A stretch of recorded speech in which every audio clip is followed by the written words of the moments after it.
عسى أن يكن خيرا منهن ولا تلمزوا أنفسكم ولا تنابزوا بالألقاب بئس الاسم الفسوق بعد الإيمان ومن لم يتب فأولئك هم الظالمون يا أيها الذين آمنوا اجتنبوا كثيرا من الظن إن بعض الظن إثم ولا تجسسوا ولا يغتب بعضكم بعضا أيحب أحدكم أن يأكل لحم أخيه ميتا فكرهتموه واتقوا الله إن الله تواب رحيم يا أيها الناس إنا خلقناكم من ذكر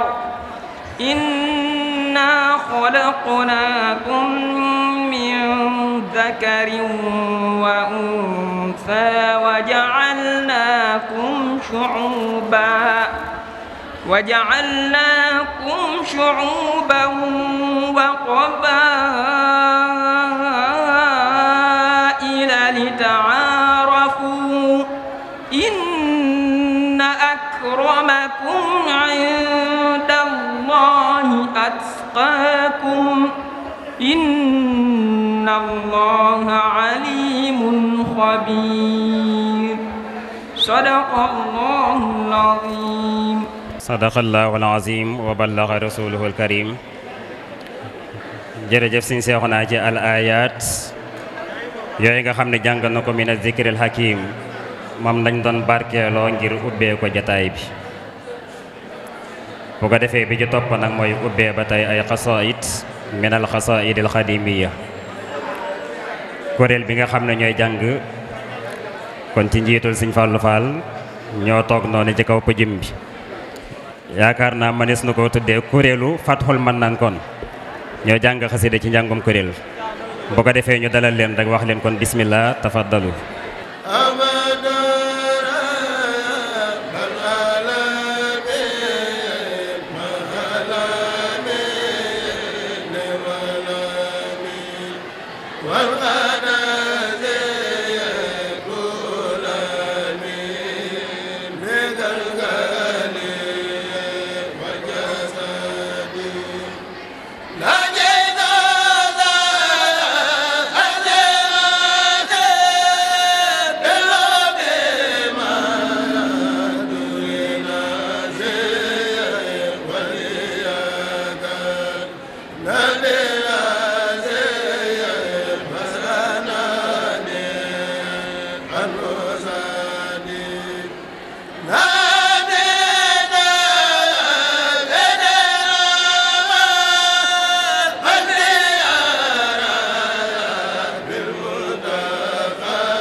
Iblis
بسم الله. هذه قصيدة ترحيبية للحاضرين في الحفلة الثقافية الختامية من بحر طويل. salaamun aleykum lay nuyoo leen di leen dalal di bég lool ne seen teewaay bi sun xol yi lay seral. salaamun aleykum lay nuyoo leen di leen dalal di bég lool ne seen teewaay bi sun xol yi lay seral. fa ahlan wa sahlan bil xanaa marhaban bikum ni ngeen teewe nii ak sañse yi nii danoo bégal. fa ahlan wa sahlan bil xanaa marhaban bikum ni ngeen teewe nii ak sañse yi nii danoo bégal.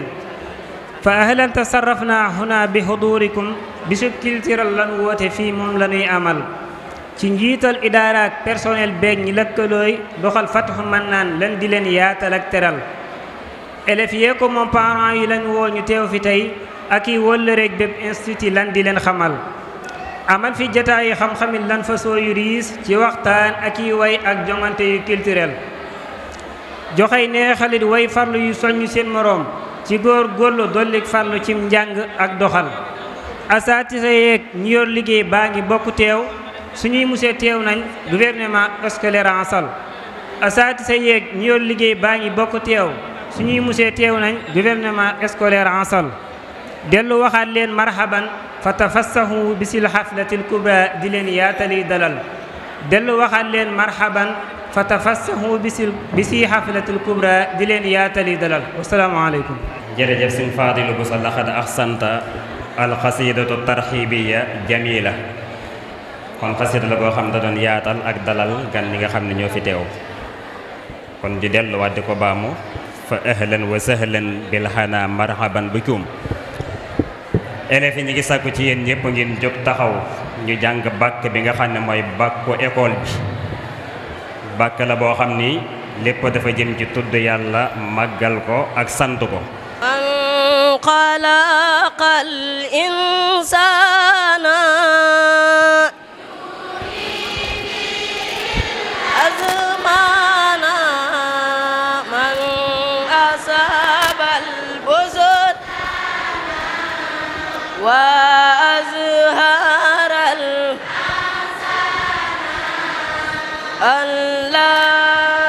allahu lamin man anzalal فأنبت الأشجار من أزهر أزمار الله رب العالمين سبحان رب القدير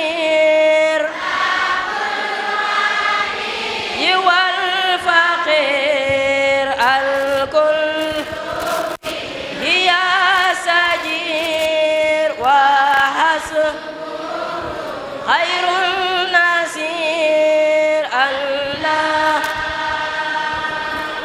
رب العالمين بأمره والنور في دنيا انتشر بعلمه يخفي البشر الله رب العالمين من خلق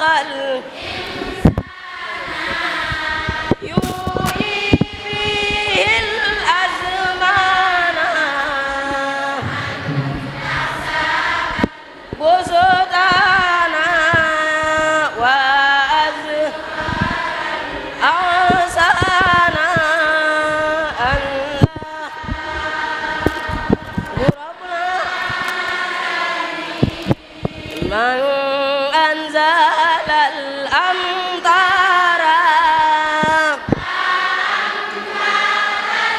أشجار من كون الأزهار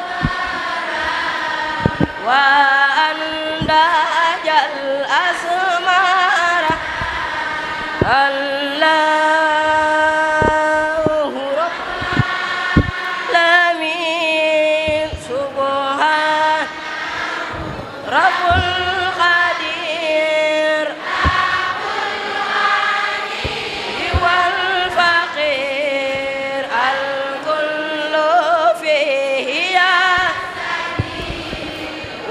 وحسبه خير الله لامين ñu sant bu baax sëriñ Seexuna mi nga xam ne moo yoroon micro bi xam naa dañuy woo sëriñ Seexuna Mbàkke gànnaar mu ndaw mu ñëw am benn taalif boo xamante ni da ko jëmale ci jàngalekat yi ñuy bàyyiloo xelit ñi nga xam ne joxoon nañ leen ay lettre ku andi lettre rek mën nga jaar ci taabal jële am na ay mbokk yu fa nekk yoo xam ne dinañ ko jël bind ko insha allahu taala Sëriñ Seexuna xam naa bu jàllee ki war a def discours arabe bi mën naa waaj ñi nga xam ne dañ leen a joxoon lettre yi ñu war koo andi mën nañoo ñëw ci taabal ji rek suñ wetu càmmooñ insha allah bu ñëwee nañ ko jox ñi nga xam ne ñoo fi toog kon Sëriñ Seexuna bismillah. bismillahi rahmani rahim muslu naa ci seytaani rajim kadi kun jam tudd yàlla rahmaani rahim may suñ borom nabiyina sunub yeneen julli ci moom wa sayxina sunub sëriñ sayxul xadim ñu yooti naa ñépp te it maa ngi si yar di tàmbalee gone ki mag ak bépp peer ma teg ca nag garant ki jànq ak bépp meer ma yeggalee kuy mariyeeg célibataire tàccooti leen tàccooti leen tàccooti leen tàccooti leen samay bayit déglooti leen nariir ca kaw ma tagg gan ñi sant leen te bis bi seen bés la ahlan njëg seeti leen du yoofu naa xat xadaru ci bés bi tey wakaanu yastaidduuna booba ba tey canta ngërëm ñel na gan ñi teewe ko ñoo leen dalal ngeen teewe ko ñu feete ko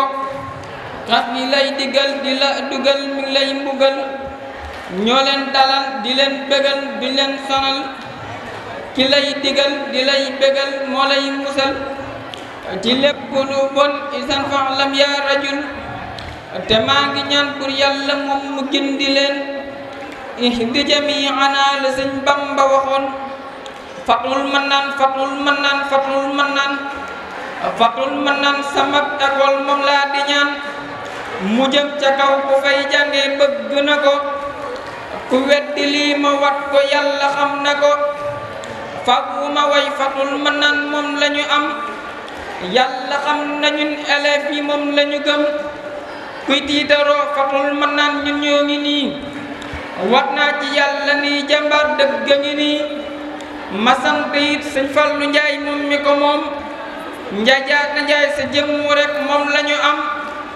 te lii nga def billaahi yàlla dana la fay ba fa yàlla it ku lay fayal amuñ sa fay yal na yàlla fay la ci barke Sëriñ Daam arakam ju baax Seex Anta may borom saam ma sant it waa idaara gërëm leen Abdul Qadir ak maam Sëriñ teg ca ñeneen oustaz Xudar oustaz Mbakke oustaz Njaay oustaz Jóob ak monsieur Touré ak sëñ Dan Njaay ak monsieur Diallo ak monsieur Faal ak monsieur Ba ak anglais ñii ma lim bu doyee ma ba ku déggulit turam maa ngi sàkku ci moom am njëggalam ku lim itam faw nga juum xool leen élèves yi seen bés bi nim taaroo góor ñeeg jigéen ñi sañse ngeen maa waaroo xool leen jigéen ñi ñoom lañu def ci seen yu baax seeni muuraay yu jekk yàgg leen tasax jëlal ma góor ñi ñoom itam def nañ lu baax abob aba mu dog biram ak ñoom seex xool leen ma man li ma def ci ab bolok ma laal ci kaala gis ngeen ma kon du ay mbalak kon maa ngi dem ëllëg ma ñëw fi bëgg lawaat ma yokk cere bu ñeex doyul ma dolliwaat waltuf bina wa xawwina wa kullana wa hab lana husnal xitaami rabbana wa salliyan ala nabi wa sallimi waqdi bihi haajata kulli muslimi salli ala sayyidina tay santati sunub sëriñ Seexul Xadim ba déwénét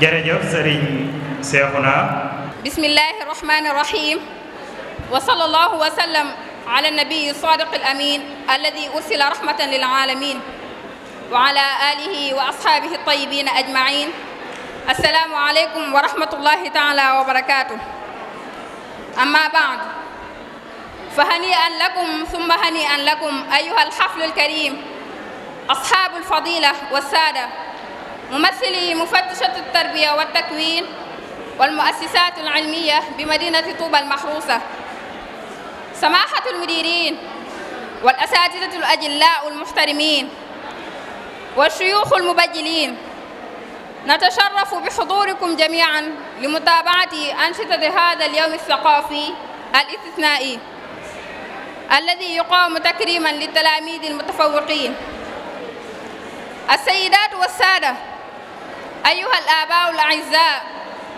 أيها الأساتذة المحترمون الأصدقاء الأعزاء الضيوف الكرام بمشاعر جياشة وامتنان عميق نقف أمامكم اليوم في نهاية هذا العام الذي يمثل لحظة تأمل واعتراف بالجميل وأمل نحو المستقبل نود أن نتحدث عن مستقبل الأبناء وعن كيفية بنائه. إن الشباب الذين تربوا في المدارس القرآنية يحملون بالفعل كنزا لا يقدر بثمن، مثل الإيمان والانضباط والحكمة. إنهم ورثة تقليد يوقظ الروح ويشكل الشخصية ويغذي الضمير، إلى أن مواجهة تحديات العالم الحديث يصبح ضرورية، ولا بد من التزود بالعلوم الكونية والتكنولوجية واللغات المختلفة والفنون في عالم يتغير بسرعة هائلة. تخيلوا للحظة فقط أن صبيا صغيرا حافظا للقرآن أصبح جراحا، أو فتاة شابة عالمة بالسنة أصبحت مهندسة في الطاقة المتجددة، أو إماما يتقن أصول الدين يخاطب الجمهور بالعربية والإنجليزية والفرنسية. فالمدرسة الحديثة ليست تهديدا للدين، بل هي امتداد له. إنها تعطي أجنحة لمن لديهم جذور وتفتح آفاقا دون أن تمحو القيم. وقد قال النبي محمد صلى الله عليه وسلم: طلب العلم فريضة على كل مسلم ومسلمة. وهذا العلم يشمل كل ما ينفع الإنسان في دنياه وآخرته. فيا أيها الآباء الأعزاء، لا تخافوا أن تقدموا تعليما عاما لأطفالكم لا يعني خيانة الإيمان، بل هي تمكينهم من تجسيد هذا الإيمان في كل محنة وكل ابتكار وكل خدمة للمجتمع. أيها المعلمون الأعزاء، لنكن بنات تعليم متكامل نشكل العقول، نعم، لكن دون أن ننسى القلوب. أيها الطلاب الأعزاء، مستقبلكم بين أيديكم. اقرأوا، تعلموا، احلموا أحلاما عظيمة. إيمانكم هو أساسكم، وعلمكم سيكون رافعتكم، ونحن جميعا معا. افتحوا المدارس، وافتحوا الآفاق، وافتحوا العقول، لأن التقدم الحقيقي ليس ما يبعدنا عن قيمنا، بل ما يجسرها في كل مجال من مجالات الحياة. نسأل الله تعالى أن يمنحنا البصيرة والعظيمة والبركة في هذه المهمة النبيلة، ليحملنا هذا الالتزام نحو مستقبل أفضل. شكرا لحسن استماعكم، وشكرا لإيمانكم بهذه الرؤية، والسلام عليكم ورحمة الله تعالى وبركاته. شكرا لك يا سيدة على هذا الخطاب المهم، بارك الله فيك. kon soxna Mously Bousso moo doon jàll discours arabe boobu nga xam ne discours bu am solo la jëm ci soññu gone yi ci jàng te jàng wàllu xam-xam yépp bañ a bàyyi benn domaine, ndax xam-xam mooy tabax am réew, mooy taxit gone yi su ëllëgee ñu mën a jariñ seenum réew, mën a jariñ seen bopp. muy kenn ci élèves yi nga xam ne ci école bi la ñuy jàngee di def classe rabi al i'dadi, muy classe 3e, ñooy ñi war a def BFEM. ñuy ñaan suñu borom subhanahu wa taala may leen ñu jàll am 100% comme ni ko seen mag yu baax ya daan defee. kon natamanna li saf rabi al i'dadi najaan bahiran. kon dañuy woo sëriñ Mouhamadou Gueye moom it di jàngee ci classe 3e mu def discours bi nga xam ne mooy discours anglais bi. kon sëñ Mohamed Gueye mën naa jege si def discours anglais bi. Ladies and gentlemen, dear parents, dear teachers, dear friends, honorable guests, it is with great emotion and deep gratitude that I speak to you today at the end of the year, which marks a time of reflection, appreciation, and hope for the future. I would like to speak to you from the heart about the hearts of our children, their future, and what we can do together to build it. Our youth, educated in the Quranic school, already carry an invariable treasure: faith, discipline, and wisdom. They are the heirs of a tradition that awakens the soul shape character, and nourishes the conscience. But in the face of modern challenges, another tool becomes essential. Universal knowledge, the knowledge of science, technology, languages, arts, and a world that is moving at full speed. Just imagine for a moment a young boy, a memorized of the Quran, who becomes a surgeon. A young girl, well versed in the Sunnah, who becomes a renewable energy engineer. An imam mastering the foundations of religion, able to speak to an audience in Arabic and English and French. This is not a dream. It's a product, and this product begins with a decision. The decision not to oppose faith and knowledge, but to unite them. Because yes, modern education is not a threat to religion.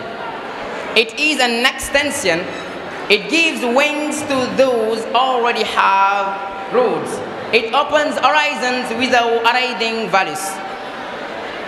The Prophet Muhammad sallallahu alaihi wasallam, peace be upon him, said, "The pursuit of knowledge is an obligation upon every Muslim, man or woman." This knowledge includes everything that benefits humanity in this world and in the hereafter.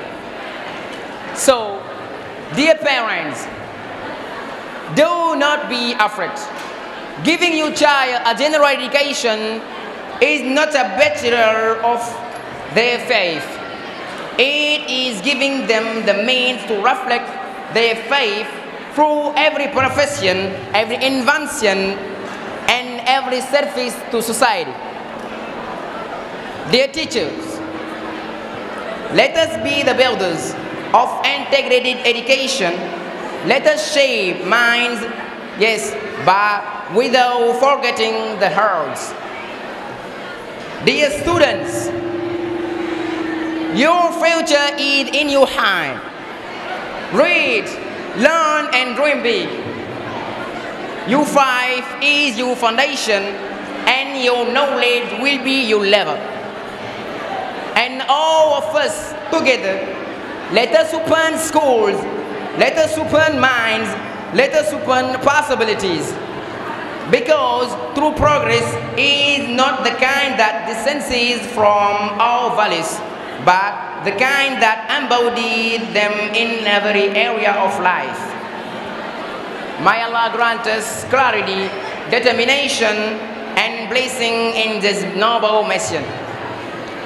May this commitment lead us toward a better future. Thank you for listening to me. Thank you for believing in this vision. Thanks. Mashallah, discours bi am na solo lool.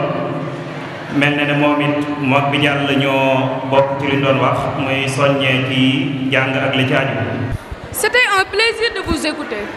Maintenant que les présentations sont faites, entrons dans le vif du sujet. Je commence par M. Djili Bousso.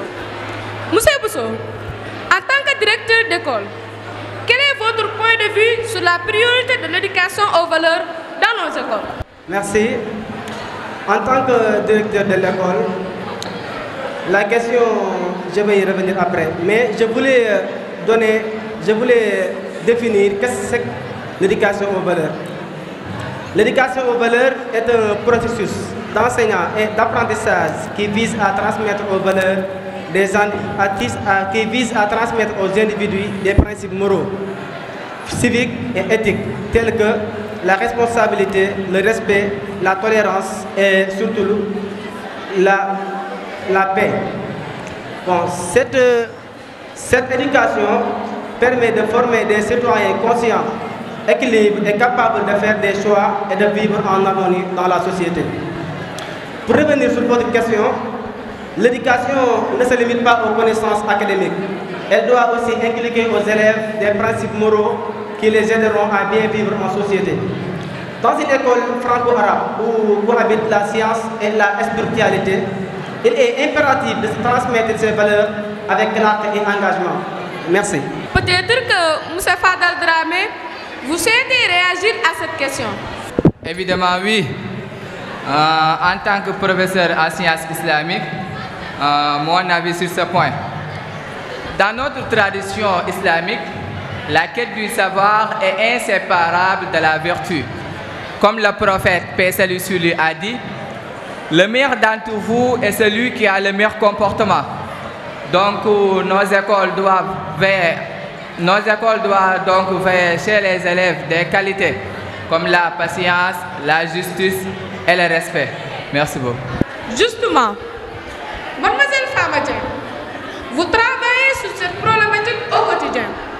Quelle est votre expérience? C'est exactement ce que je cherchais, mademoiselle la présentatrice. À l'école, nous apprenons à travailler dur et à respecter nos enseignants, mais les règles vont bien au-delà des règles. Elles nous aident à devenir des adultes responsables et conscients de nos devoirs envers la société. Merci. Avant d'aller plus loin, j'aimerais entendre votre avis, M. Asdien. Bon, en tant que parent, je pense que l'éducation aux valeurs est primordiale. Parce que c'est ce qui aide nos enfants à bien se comporter, à respecter les autres et à réussir dans la vie, pas seulement à l'école. Les bonnes notes, c'est bien, mais sans le respect, la tolérance, l'honnêteté, on ne va pas loin. Il est important donc que l'école et la famille collaborent pour offrir aux enfants une formation équilibrée. Merci beaucoup, madame. Merci beaucoup pour vos opinions. Maintenant, on passe sur une autre question pertinente. Quels sont les défis dans l'éducation aux valeurs? M. Fadal Dramé. Merci beaucoup. En tant que professeur en sciences islamiques, je pense que je suis très bien placé pour parler sur les défis de l'éducation aux valeurs. Les principaux obstacles de l'éducation aux valeurs. D'une part, le défi des influences extérieures, notamment les médias et les réseaux sociaux, qui véhiculent parfois des comportements en contradiction avec les valeurs enseignées. Nous devons encadrer ces facteurs d'influence pour que les élèves développent un esprit critique et ne soient pas facilement manipulés. Merci beaucoup. Merci, M. Fadal, pour cette intervention. Mais alors, M. Djili Bousso, qu'est-ce qui fait obstacle à la progression? Merci. Il y a probablement des obstacles, mais à mon expérience, j'ai constaté que la pression des examens et les programmes académiques fait que l'éducation aux valeurs est parfois reléguée au second plan. De plus, certains élèves viennent d'horizons différents et ils n'ont pas reçu les mêmes éducations aux valeurs et ils n'ont pas reçu les mêmes sensibilisations aux principes moraux. Cela fait qu'il faut relever ces défis. Merci. Merci beaucoup. Maintenant, M. Asdien, d'après vous, quels sont les plus grands obstacles pour que les jeunes vivent vraiment ces valeurs? Bon, à mon point de vue, je pense que l'éducation aux valeurs, ce n'est pas facile aujourd'hui. D'un côté, les enfants entendent des choses à l'école, mais à la maison, dans la rue ou sur l'internet, ils voient parfois le contraire. Ça peut les embrouiller. En plus, nous les parents, on n'a pas le temps, les bons mots pour leur exprimer ce qui est bien et ce qui ne l'est pas.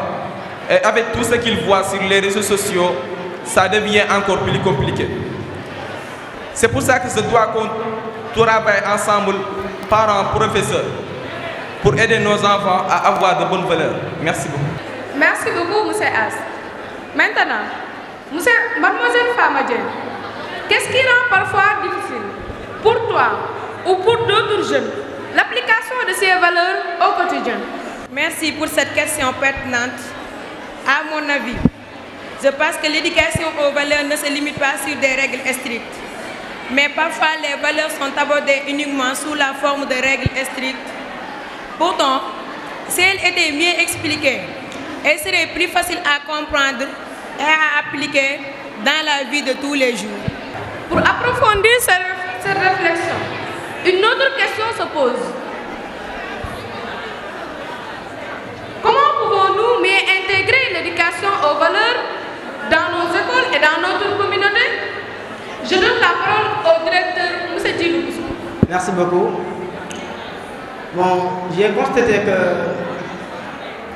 qu'il y a des défis, mais chaque défi doit avoir des solutions. Je pense que nous devons rendre l'apprentissage aux valeurs plus interactif plutôt que les cours magistraux. Nous pourrions organiser des activités pratiques où les élèves appliquent les principes de respect et de la solidarité dans des projets très concrets. Merci. Merci, M. Djilou. Et pour compléter ce point, je me tourne vers M. Fadal Brahim. Oui, merci beaucoup. En tant que professeur en sciences islamiques, je dois normalement capable de proposer des solutions qui concernent l'éducation aux valeurs. Il faut relier les enseignements religieux et académiques aux réalités actuelles. Par exemple, nous pourrions utiliser des débats et des études de cas pour aider les élèves à comprendre comment les valeurs s'appliquent dans la vie moderne. Merci beaucoup. Sur ce même sujet, M. As, avez-vous une position différente ou complémentaire? L'implication des familles est essentielle. Mais en tant que parent d'élèves, je rappelle que l'éducation aux valeurs est une responsabilité partagée entre parents et professeurs. Pour réussir, il faut du dialogue, de la collaboration et de la cohérence entre l'école et la maison. Nous, parents, devons montrer le bon exemple. Et à l'école, les enseignants renforcent ces valeurs. Nos enfants doivent apprendre le respect, la tolérance, l'honnêteté et la solidarité. Car ce sont ces valeurs qui feront de bons citoyens demain. Ensemble, engageons-nous à accompagner nos enfants. Car l'enfant que nous éduquons aujourd'hui, c'est un avenir meilleur pour toute la société. Merci beaucoup. Mademoiselle Famadien, cela vous inspire une réaction? Oui. Il faut créer des groupes de discussion entre élèves serait une bonne idée. Nous pourrions échanger les défis que nous rencontrons et trouver ensemble des solutions pour mieux intégrer les valeurs de notre quotidien. Maintenant qu'on est au terme de notre plateau, je vais donner la parole encore à chacun de nos invités pour donner ses derniers mots. Monsieur Djilou Bousso. Merci. Mes derniers mots se portera sur ce qu'on appelle la loi d'orientation.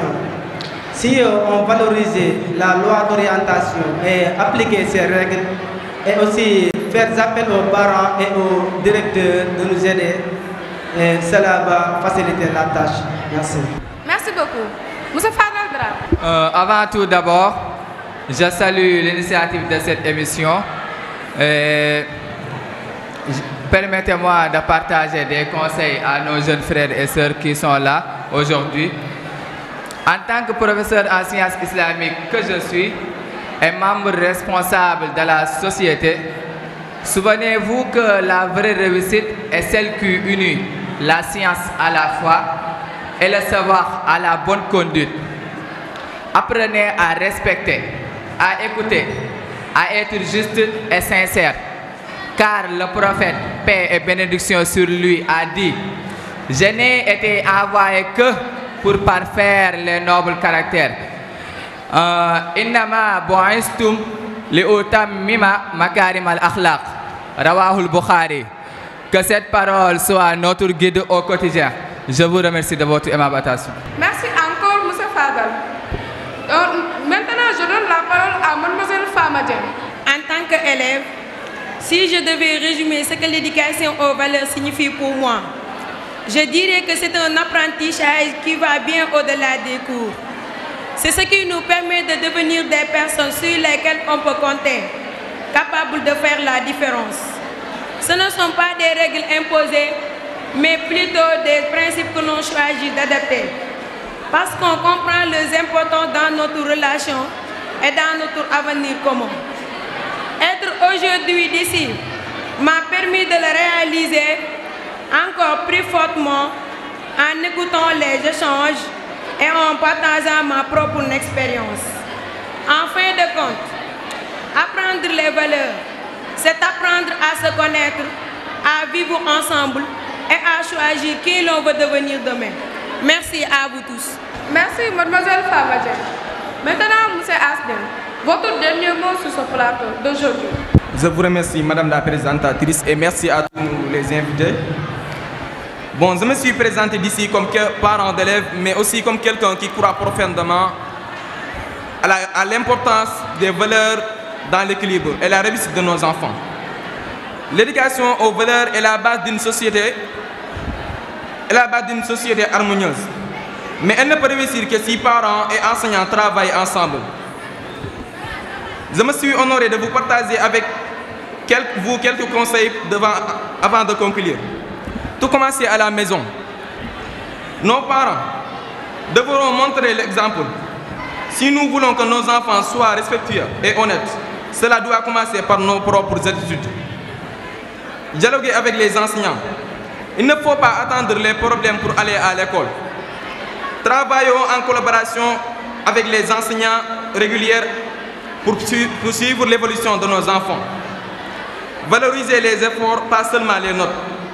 Les bonnes notes sont importantes, mais les qualités comme le respect, la tolérance et la solidarité le sont encore plus. Encourageons ces comportements. Assurer la cohérence entre l'école et la maison.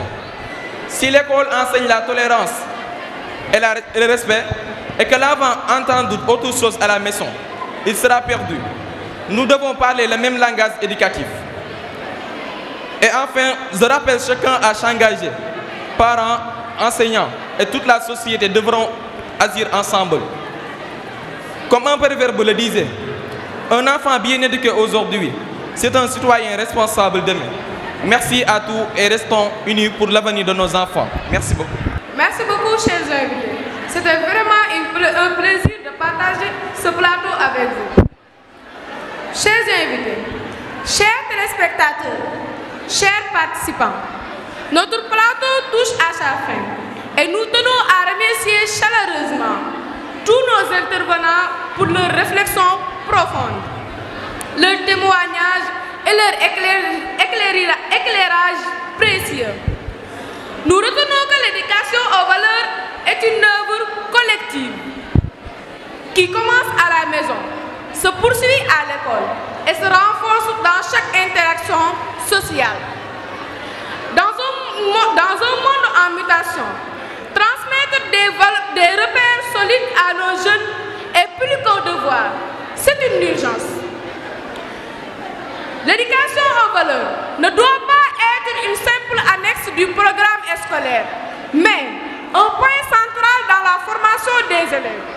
Nous devons travailler ensemble, enseignants, familles, élèves et communautés, pour garantir que les générations futures intègrent ces principes dans leur vie. Merci à tous pour ce moment de dialogue fertile et que cette journée culturelle soit un bon exemple de ces valeurs mises en pratique. Merci encore à vous tous. Merci beaucoup à Sayida Sokhna Bintou Ndiaye ak élément yi nga xam ne ñoom la àndaloon doon def kii ba macha allah kon ñooñ ñooy élément Fathul Manaan ñi nga xam loolu ak wane bu am solo la ci seen liggéey ñi nga xam ne ñooy def seen année bu kon mën nañoo wàcc bu ko defee ñuy yéegal ay taabal ci kaw te dindi taabal ci nañ fi teg ci siis dindi taabal ci bu ko defee ñu wàcc waa rabi Ixdaadi ñoo koy def ak waa CP di fàttali waa ñi nga xam ne ñoo fi nekk it ancien élèves yu Fathul Manaan ñi ngi fi ñi nga xam ne fi lañ doon jàngee di ci ber ku mel ni Serigne Ishaqa Sibla yàlla def na am na doctorat te ci éléments yi ma xam Fathul Manaan la bokk fi la génn moom nag doom la ci almudir Baye Serigne Sylla mi nga xam ne ñu bari xam nañu ko tokkóor ba Serigne Ishaqa Sibla moom doom la kon ñu ngi koy ndokkeel bu baax a baax ci doctorat bi di ñaan yàlla mu jik ko tam doon ko yeneen tam yi tam kon loolu ay samaraat la ay liggéey la yoo xam ne ci liggéey maxat bi la di soññ ñi nga xam ne ñoo fi nekk ñoom itam ñu teg seen tànk foofu rek góorgóorlu seenum jàng te xam ne buñ ci góorgóorlu buñ fi génnee itam lu ne mën nañ koo xam ndax am na ñu fi génnee ci ñi fi teew ñi ngi continuer seenum jàng ci yeneen barab am na ñoo xam ne it xëy na ñi ngi liggéey nekk ci yeneen barab waaye kenn ku ci nekk ak fu mën a nekk rek yàlla na ko yàlla defal ndam ci am liggéeyam. kon boo ko defee ñi nga xam ne ñooy def musaabaqa saxafi bi tey la final bi weer yi jiitu yëpp ñu ngi ci woon par ay classe ñoo doon daje muy collège bi ak primaire bi élèves yi lañ doon boole ci biir classe yi ñuy daje ba tey ji nag ñu war a def final bi boo ko defee ay question arabe la ñuy njëkk a am buñ ca baree teg ci question français yi nga xam ni monsieur Dan moo koy jàllale. bu dee waa CP ñoo ma féete ndijoor waa Rabi I'dadi ñoo ma féete càmmoñ bu dee question arabe bi moom ko ci nekk 5 questions rek lay am incha allah. ma tàmbalee sama wetuk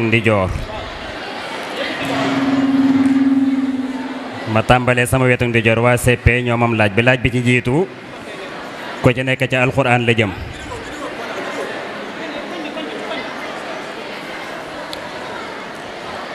bi ci njëkk ci alquran la jëm.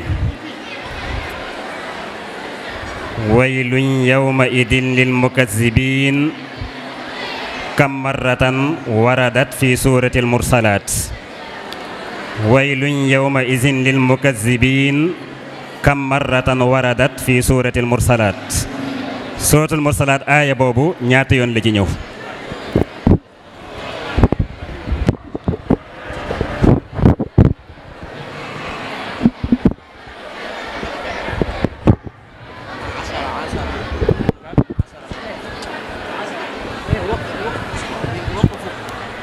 Oustaz 10 fois.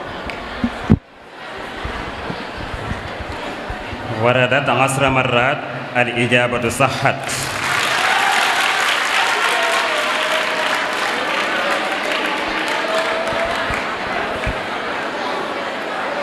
aywa ba ca topp waa Rabi walaqad yassarna alqur'ana liddikri fahal min muddakir kam marratan waradat hazihi al-aya fi surati al-qamar.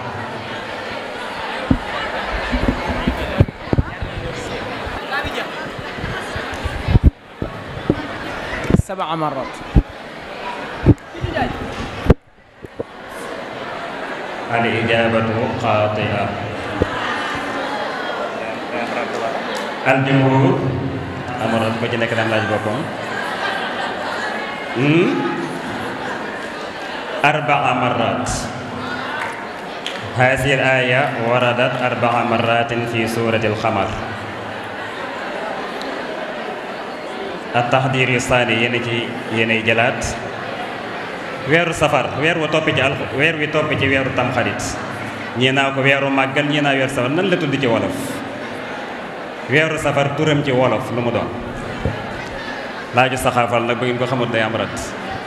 weeru safar ñii naa ko weeru màggal dafa am tur ci wolof weer wi nan la tudd.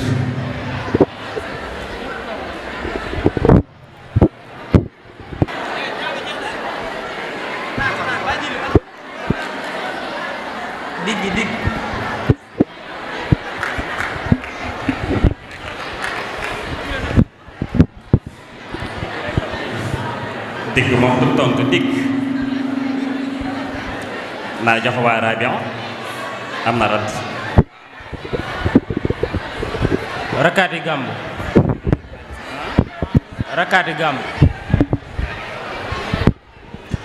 la xaati'a diggiw gàmm lañ koy wax.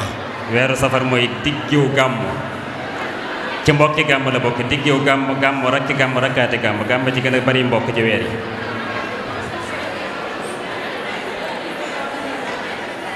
kon waa Rabi ñoo moom bi ci topp.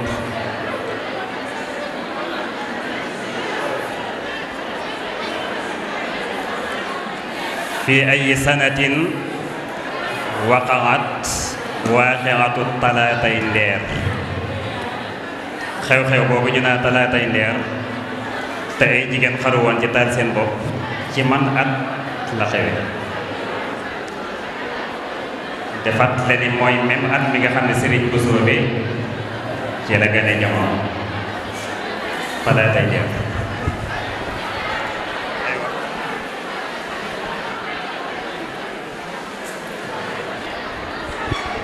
al waxtu yamdi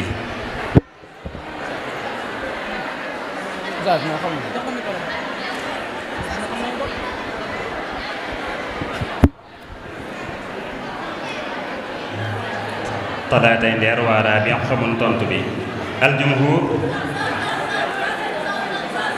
amul rat da ngeen am seen kii bopp naam 1820 ci la talaatay ndeer amoon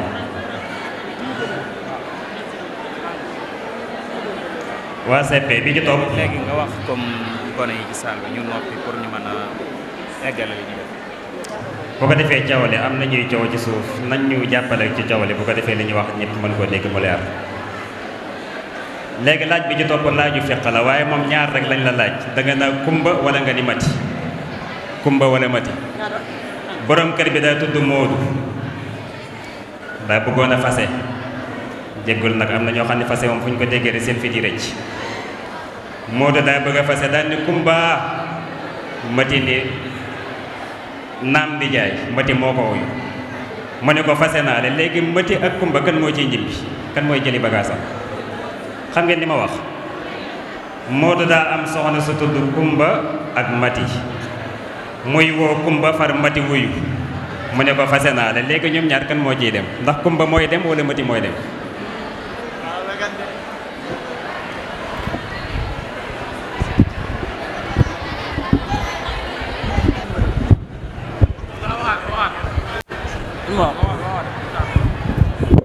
kumba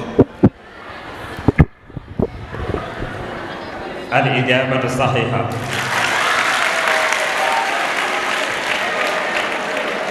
léegi lan moo tax kumba di dem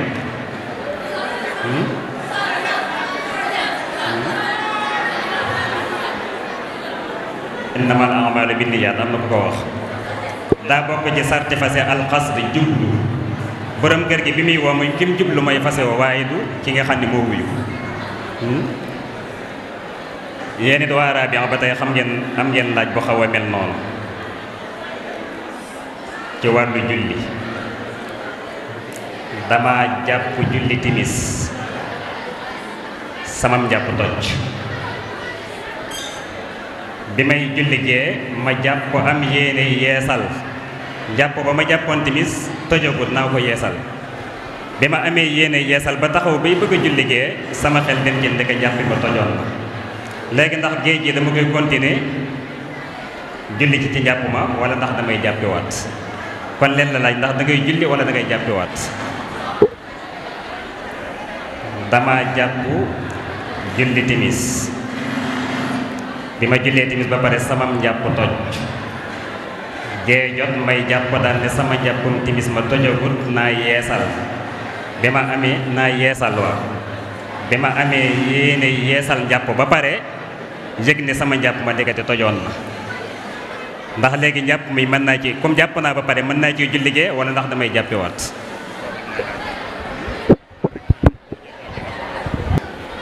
day jàppiwaat soo ko mën a julli si njàpp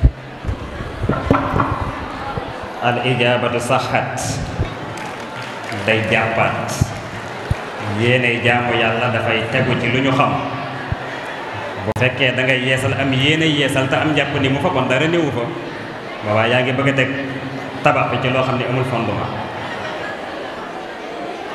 ñu jàll waa CP yéene moom laaj bi ci topp laaj bi day wax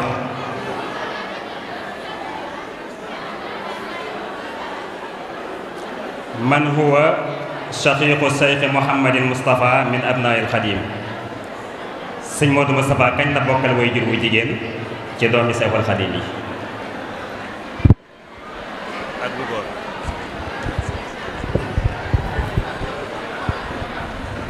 Oustaz Sëriñ Baara Mbàkke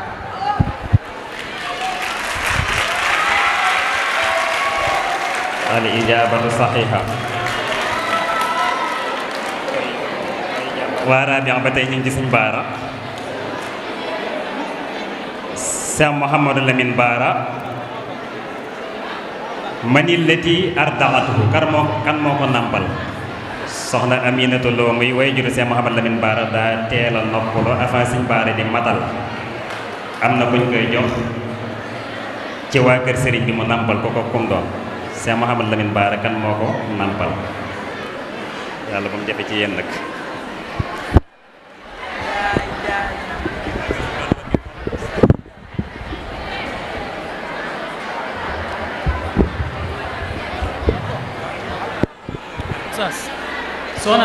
soxna Xari Mbaar Silla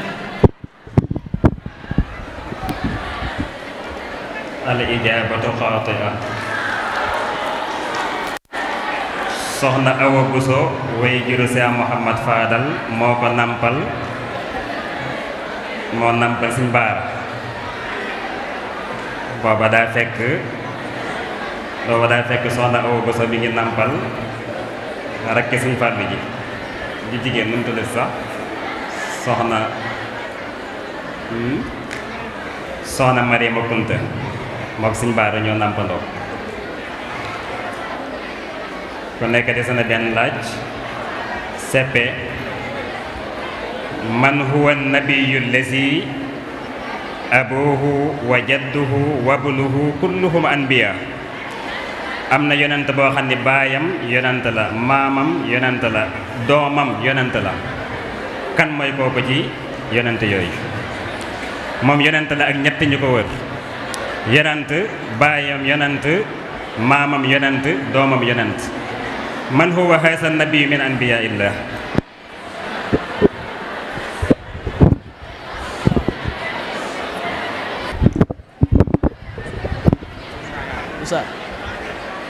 Ustaz Yaqub Seydina Yaqub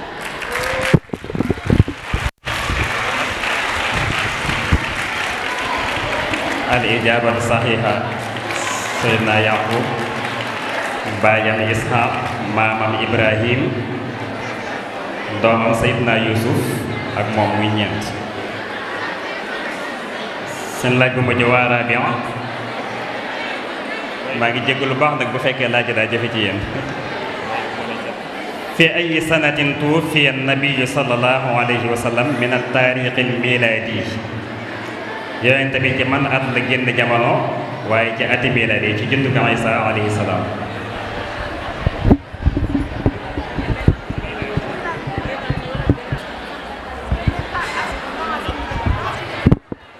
632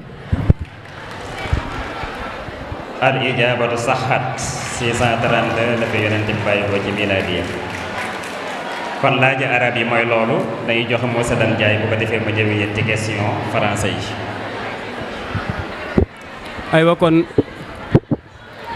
dañuy enchaîner avec les questions en français 3 questions yu jëkk yi ku jëkk yëkkati loxo yaa am pour tontu ci ñaari équipe yëpp ku jëkk yëkkati loxo yaa am pour tontu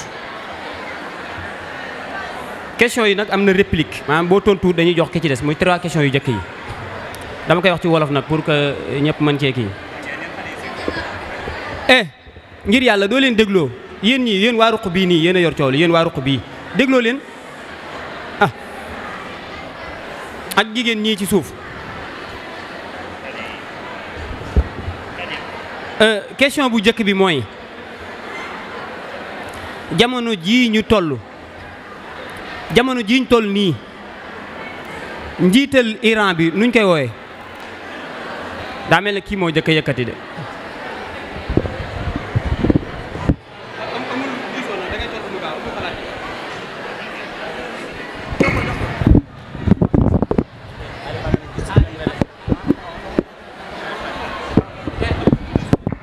Ali Khamenei. Réponse exacte. waa 3e kon ñoo ko mujj tontu. waaw 3e. xoolal da nga yëkkati ñoom après ku jëkk a yëkkati moom saa da nga koy téye nii soo ko tourné rek ñoom ñu xool da nga koy téye nii duñu xool soo wëlbatee ñoom ñu xool après ñu tontu. léegi image bi da ngeen koy xool baax. image bi oustaz yor kan ci ñoom ñaar moo ci Ali Khamenei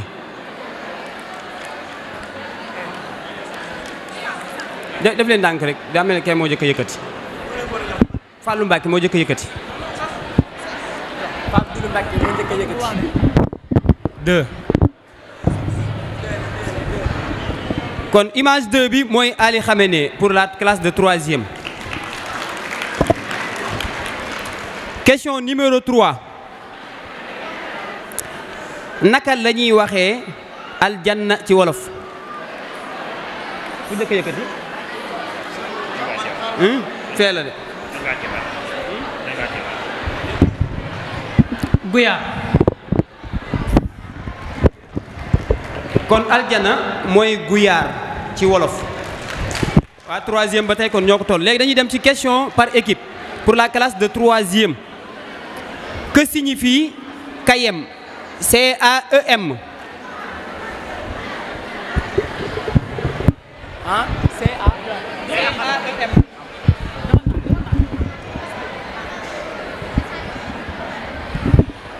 CAEM signifie Conseil d'aide économique et mutuelle. Réponse exacte. Deuxième question pour la classe de 3e. Quel instrument d'optique permet d'observer les étoiles? Quel instrument d'optique permet d'observer les étoiles?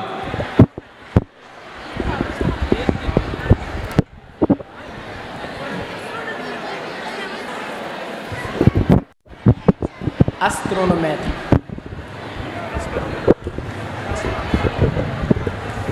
Réponse fausse. L'appareil qui nous permet d'observer les étoiles, c'est un télescope. Télescope. Pour la classe de CP, kon 2 questions réglées. Pour la classe de CP, c'est une question mathématique. La première question. Je partage une somme de 5 000 francs avec mes 4 frères. Je partage une somme de 5 000 francs avec mes 4 frères. yor naa 5 000 francs di ko séddoog sama ñeenti rak ku nekk ñaata la war a am combien doit avoir chacun?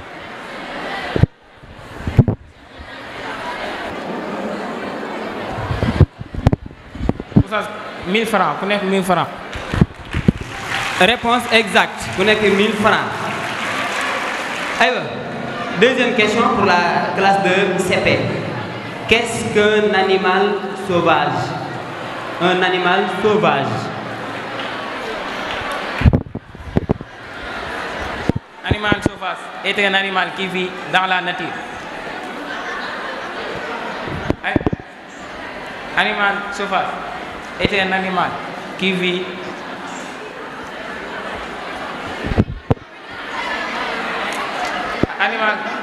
Animal sauvage est un animal qui vit dans la savane.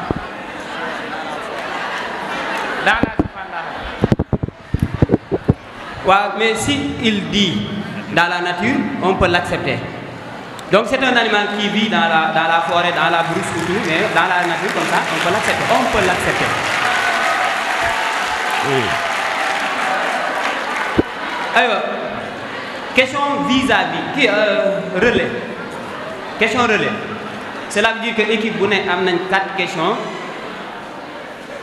Chaque membre de l'équipe a une question.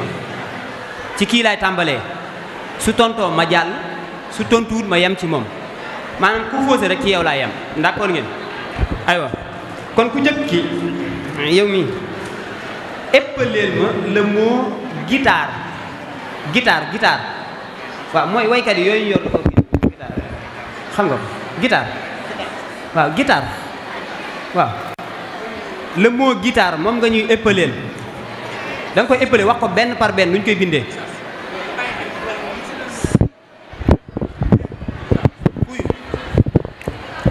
uyu i kuyu uyu i ta t a r. La réponse est fausse. Le mot guitare s'écrit G-U-I-T-A-R-E. Guitare. Kon waa CP foofu la ñuy yem ay ca sëñ Guèye waaw ku faussé rek du ma jàll waa troisième waaw sëñ Guèye bi mooy tontu sëñ Guèye donc tu nous épelles le mot gymnase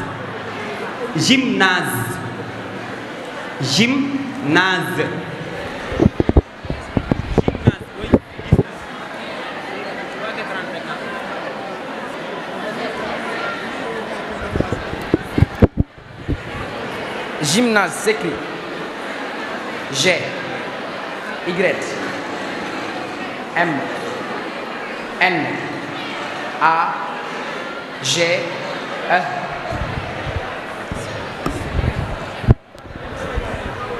dafa mel ni G Y M N A G E loolu nga wax réponse fausse. C'est gymnase s'écrit G Y M N A S E gymnase kon ñi ci des duñ jàll ñoom dañuy dem kon directement ci question à indice. Je vais commencer par la classe de CP da ngeen di déglu baax nag kii wax da ngeen déglu baax kii wax après ngeen wax kan la.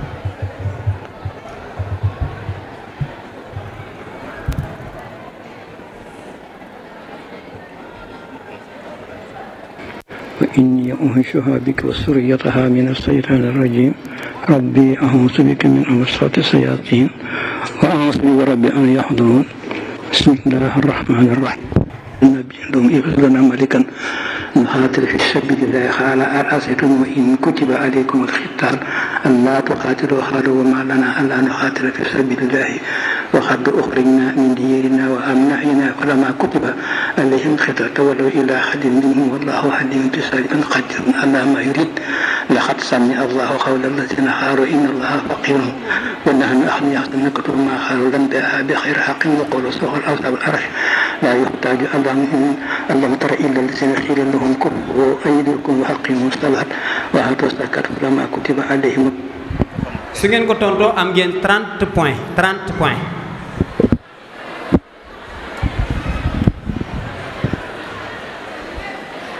Serigne Saliou Mbacké.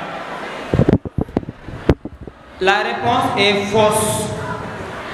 dañuy dem kon ci deuxième indice bi kon 30 points yi perte ngeen ko bu ngeen tontoo bii di ñëw 20 points lay doon.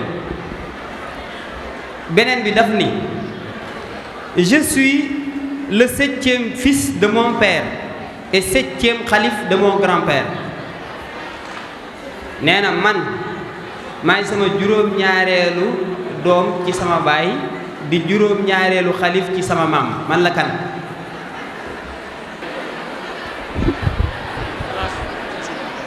Serigne Sidi Mokhtar Mbacké. Réponse exacte 20 points.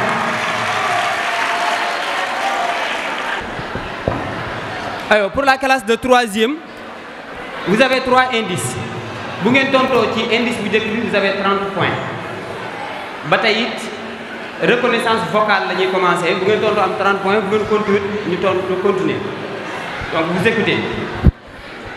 borom yàggal ko suñu am mu ànd ak wér dana yàgg topp ci gannaaw mu yàgg lu jiite saa borom def ci jàmm ak salaam xew na yéene seen bu xaaj yi lépp yal na ko yàlla yeggale ci dara seen Tuubaa ak lépp lu yéene ci yoon yàlla ko yàlla may wér doon faw ci dara seen Tuubaa mi ay moom day yëpp asalaamaaleykum wa rahmatullaahi taala wa barakaatuh borom yàggal ko suñu am mu ànd ak wér dana yàgg topp ci gannaaw mu yàgg lu jiite saa borom def ci jàmm ak salaam xew na yéene seen bu xaaj yi lépp yal na ko yàlla yeggale ci dara seen Tuubaa ak lépp lu yéene ci yoon yàlla ko yàlla may wér doon faw ci dara seen Tuubaa mi ay moom day yëpp asalaamaaleykum wa rahmatullaahi taala wa barakaatuh.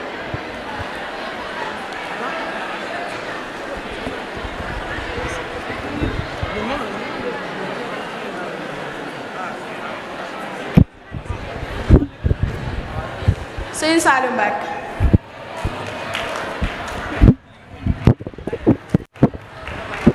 réponse bi baaxul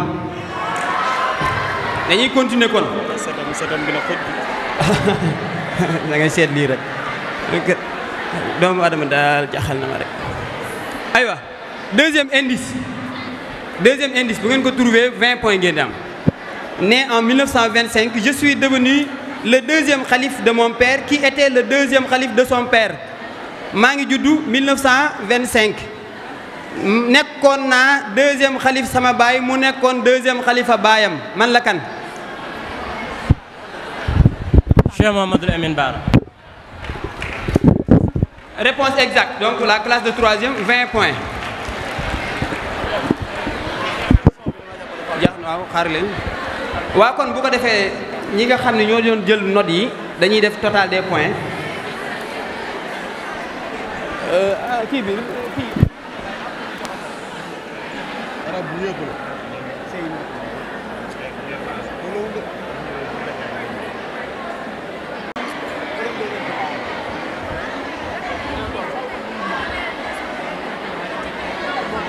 léegi dafa mel ni bi ñu defee total des points yéen ñaari équipe yi da ngeen a téngoo xam ngeen téngoo mooy da ngeen a tolloo ay poñ ñii dañoo am 80 léegi nag dañuy indi benn question pour bu leen bu séparer yëf yi léegi nag ku njëkk a yëkkati loxo rek yaay borom oustaz xoolal bismillah kan moo seen loxo yi da ngeen koy teg seen ci seen genou yi ba ma posé ngeen soog a yëkkati waaye bu ngeen yëkkatee ci kaw kay day war kan moo jiite daayira Rawdu Rayaahiin amen fee la de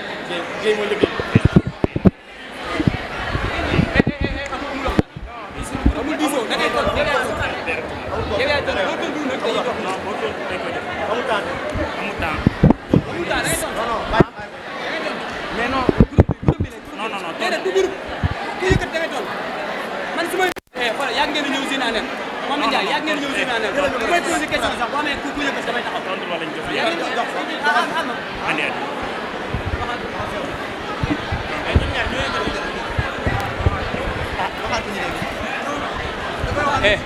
déglu leen ma wuy ma règlement génie en herbe yàgg ngeen koo fekkee waxoon nañ ni saa bu ñuy laaj question bu ñuy jëkkante bu fekkee dafa am bu damaa commencé di wax déedéet question collective su fekkee dafa am ku fëgg te pareeguma sax man damay taxaw jox su tontuwut suñuy jox ñee damay àggale question bi jox leen loolu la ñu waxoon kon question bi dama koy waxaat déedéet kan moo jiite daayira Rawdu Rayaahiin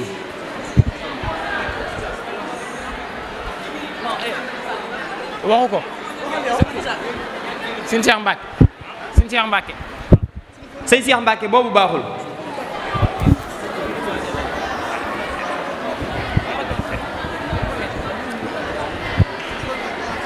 ay ca kon deuxième question bi xoolal déglu leen bu baax man su ma commencé di poser question bi su fekkee am na ku yëkkati loxoom damay taxaw bu tontuwut damay àggale question bi pour ñii par équipe la waaye par équipe bi boo yëkkatee loxo amul di diisoo question par équipe moo am diisoo mais question collective amul diisoo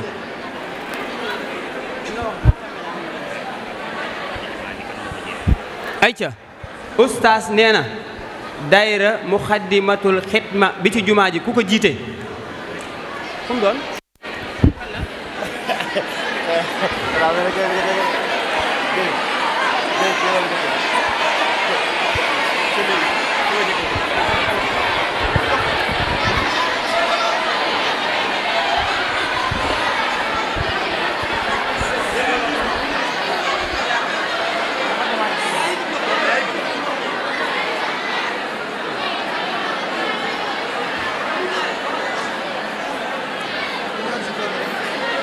Sëñ Fall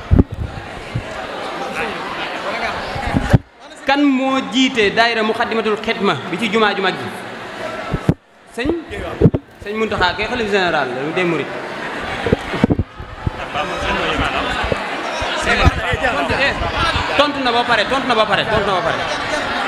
tontu nga ba pare amul deuxième réponse boo xasee ba tontu jeex na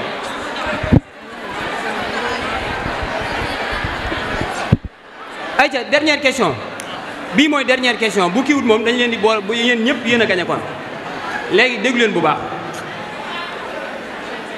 Oustaz Mbacke yow kii Oustaz Pës yow contrôlé leen. waaw man maa wàcce loxo léegi nag da ngeen di bàyyi kon ba question bi daanu ngeen soog a yëkkati waa ji day julli ji suba romb ndaw si araam ko day julli ji suba romb ndaw si xaraam ko maanaam dëgganu ko ndaw si dëgganu ko sëñ bi da ngay déglu muy julli ji tisbaar rombaat ko ndaw si dagan ko muy julli ji tàkkusaan rombaat ko daganu ko mu xaram ko muy julli ji timis rombaat ko ndaw si dagan ko muy julli ji gee rombaat ko ndaw si xaram ko loolu lañ lay laaj naka la mën a demee maanaam dagan na da ko xaram ci julli suba gi dagan ko ci tisbaar xaram ko ci takkusaan dagan ko ci timis xaramaat ko ci gee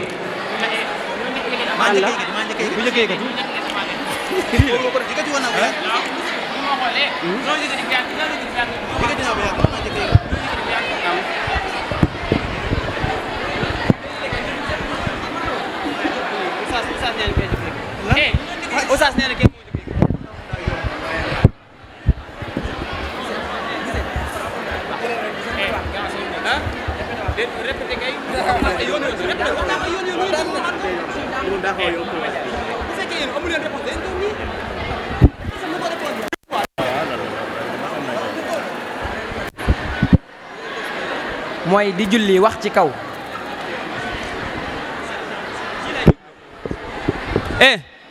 yéen ñooñu seen diggante boobu doo leen dégloo ngir yàlla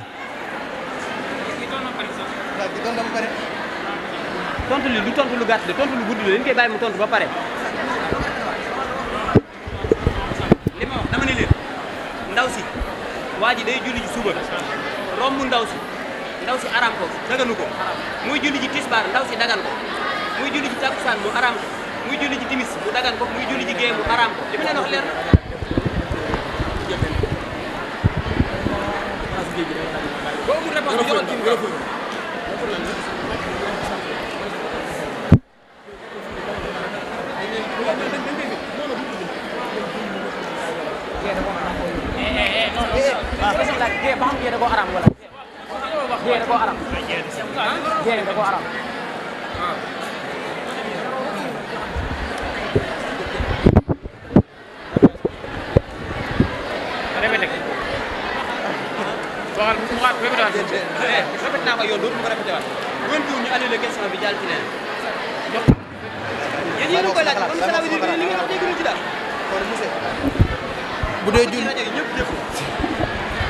bu dee julli suba la bu dee julli suba la ñaari rakka yi ci kaw lañ koy wax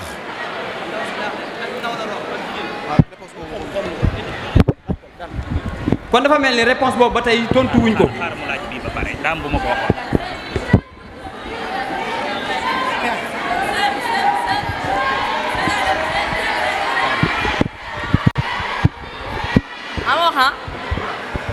mooy bi muy julli suba daa nekkoon ab jaam te fekk moom moomu jaam léegi bi muy julli tisbaar léegi ki ko moomoon daa koy goreel léegi moom moo ko jënd dagan na ko bi muy julli takkusaan mu waat koy goreel bi muy julli timis mu waat koy takk bi muy julli gee mu waat koy fas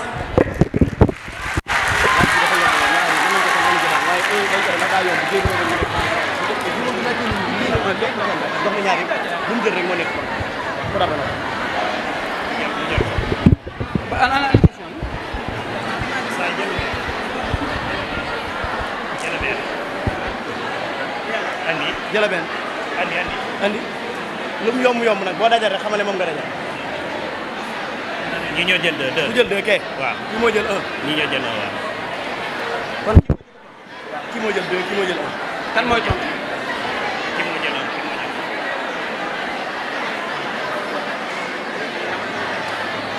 ana question 1 bi 1 bi mooy ci kaw 1 bi moo ne ci kaw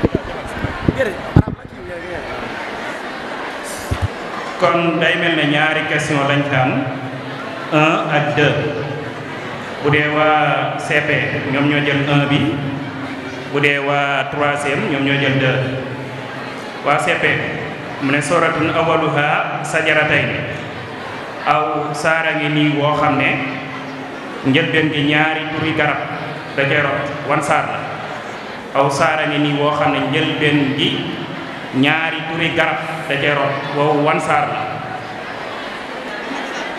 ñoo ne ci njëlbeenu saar bi bokk ñaari turi garab ñoo tàmbalee saar bi wan saar la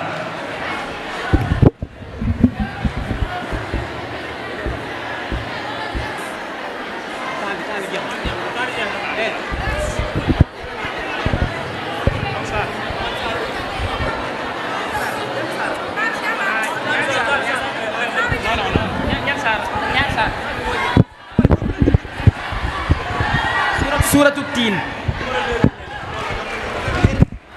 baax na waaw mais dañ leen di jox seenu question wa diini wa saytuun léegi ñoom même laaj bu mel noonu la aw saara ngi ni woo xam ne aaxiruha rasulayni mu jëntal bi ñaari turi yonent roon la wan saar la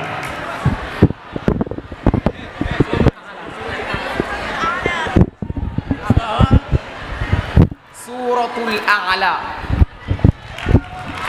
jamil al a'la mooy suufu Moussa wa Ibrahim kon day mel ne waa 3e jël nañ raw gàddu bi ñi ngi sant waa CP wax dëgg yàlla yéen ñëpp ay jàmbaar ngeen masha Allah kon ñu tàcc waa 3e bu baax a baax a baax ñooy champion Fathul Mannan année scolaire 2024 2025 kon day mel ne mën nañoo delluwaat fañ nekkoon